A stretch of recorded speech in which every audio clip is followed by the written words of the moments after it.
திருச்சி மகாலட்சுமி வித்யா மந்திர் பள்ளி மாணவர்களுக்கு கல்வி AI ரோபோவை ரொட்டேரியன் டாக்டர் கே சீனிவாசன் அவர்கள் வழங்குகிறார்கள். கரூர் கூட்ட நெரிசல் வழக்கு தொடர்பாக 2 நாட்கள் சிபிஐ தவேக தலைவர் விஜயிடம் விசாரணை நடத்த இருப்பதாக தகவல்கள் வெளியாக இருக்கிறது. தற்பொழுது டெல்லி சென்றிருக்கிறார் தவேக தலைவர் விஜய் அவர்கள். தனி விமானம் மூலம் அவர் புறப்பட்டிருந்த செய்தியை நாம முதல்ல பார்த்தோம்.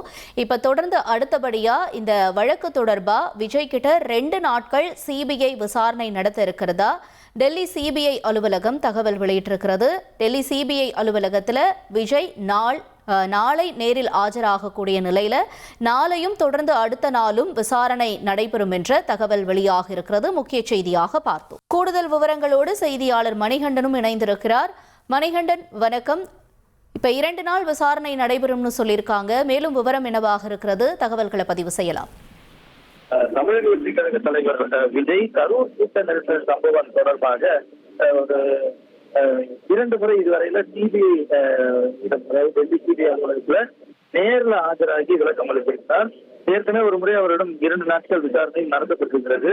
இந்த நிலையில இன்றும் அவர் நாளை தினத்துல ஆஜராகுவதற்கு சம்மன் அனுப்பப்பட்டிருக்கிறது. ஏற்கனவே 3வது முறையாக ஆஜராகுவதற்கு சம்மன் அனுப்பப்பட்ட போது தேர்தல் பணிகளை குறிப்பிட்டு கால அவகாசம் கேட்டிருந்தனர். இந்த நிலையில 15ஆம் தேதி ஆஜராகுவதற்கு அவர்களுக்கான சம்மன் என்பது அளிக்கப்பட்டிருந்தது. அந்த நிலையில ஒரு நாள் முன்பாகவே இன்று மாலை சற்று முன்னதாக சென்னை விமான நிலையத்திலிருந்து புறப்பட்டு டெல்லி சென்று கொண்டிருக்கிறார் தனி விமானத்துல. இந்த நிலையில அவர் 2 நாட்கள் அவர்கள் சிபிஐ விசாரணை நடத்துவதற்கு திட்டமிட்டிருப்பதாக டெல்லி வட்டாரங்கள் தகவல் தெரிவிக்கிறது. அந்த அடிப்படையில நாளையும் நாளை மறுநாளும் விசாரணை நடத்துவதற்கான வாய்ப்புகள் இருப்பதாக தெரிவிக்கப்படுகிறது. இது குறித்த தகவல் ஏற்கனவே விஜய்க்கும் தெரியப்பட்டிருக்கிறது.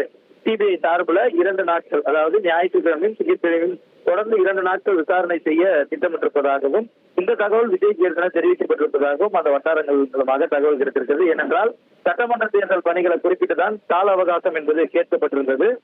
சட்டமன்ற தேர்தலுக்கான பணிகள் இருக்கும் என்பதால முன்கூட்டியே இந்த 2 நாட்களுக்கான திட்டமிடல்கள் இருக்க வேண்டும் என்பதற்காக தகவல் முன்கூட்டியே விஜய்க்கு தெரியப்பட்டிருப்பதாகவும் சிபிஐ வட்டாரங்கள் தெரிவித்திருக்கிறது. இந்த நிலையில டெல்லி புறப்பட்டு சென்றக்கூடிய விஜய் நாளை மற்றும் நாளை மறுநாள் சிபிஐ அலுவலகத்தில் ஆஜராகி விளக்கம் அளிக்க இருக்கிறார் என்பது டெல்லி வட்டார தகவலாக இருக்கிறது.